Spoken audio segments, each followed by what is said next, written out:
Autre chose, la ministre d'État, ministre de la Justice et garde de Sceaux, Rose Mutombo, a mis en service ce 29 avril le palais de justice de Goma, construit sur financement de l'Union européenne. Ce bâtiment, avec une centaine de bureaux, devra abriter la cour d'appel de Goma et toutes les juridictions civiles du chef-lieu de la province du Nord Kivu. Les détails avec notre correspondant sur place, Patrick Selwa.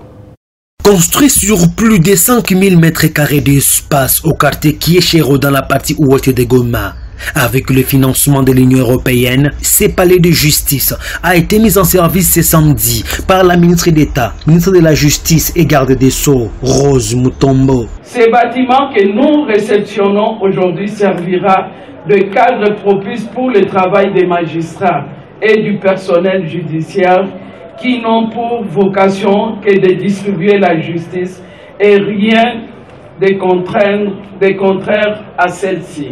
Pour l'ambassadeur de l'Union européenne en RDC, Jean-Marc Châtaignier, plusieurs contraintes ont fait que ces travaux qui ont commencé en 2017 prennent du retard.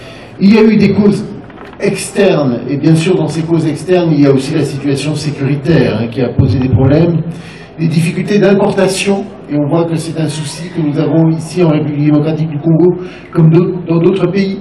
Pas uniquement liés à des problèmes administratifs congolais, mais parfois à des problèmes administratifs ougandais, rwandais, tanzaniens et d'autres pays.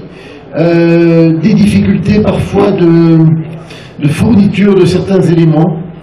La lenteur de l'entreprise dans un contexte difficile avec une main-d'œuvre qui n'est pas toujours spécialisée.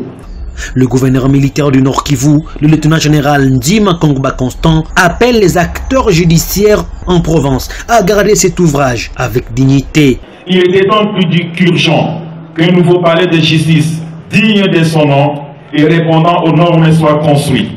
J'invite les magistrats et le personnel judiciaire d'utiliser ces bâtiments en bons responsables. Soulignons que ce palais de justice, qui contient une centaine de bureaux, abritera la cour d'appel et toutes les juridictions civiles